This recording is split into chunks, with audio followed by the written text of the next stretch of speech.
Hello students, welcome to e-tutorial of Vinayak Inter College, Khajrat, Ayodhya. My name is Sandhya Singh and today I am going to teach you class 9th English Poetry chapter 4th. Chapter 4th, Indian Weavers, Bhartiya Julahe, written by Sarojini Naidu. I will continue on the second stanza of the Indian Weavers.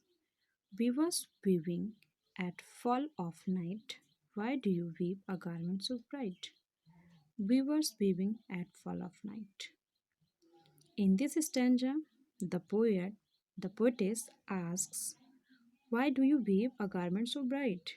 Why they are weaving such a bright colored cloth in the evening. Like the plumes of a peacock, purple and green, we weave the marriage wheels of a queen.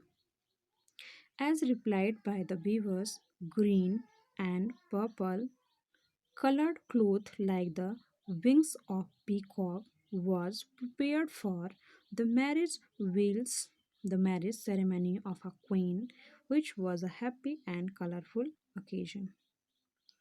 It was woven at evening, which is the halfway journey between morning and night. Marriage is also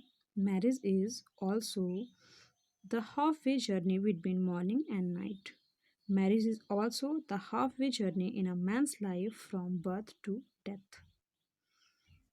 Weavers weaving at fall of night, why do you weave a garment so bright? In this stanza, Sarojini Naidu ji asks the weavers why they are weaving such a bright colored cloth in the evening. As replied by the weavers, green green and purple colored cloth like the wings of a peacock was prepared for the marriage ceremony of a queen, which was a happy and colorful occasion. It was woven at evening time, which is the halfway journey between morning and night. Marriage also way halfway journey in the man's life from birth to death. Marriage marriage is also the halfway journey of a man's life from birth to death.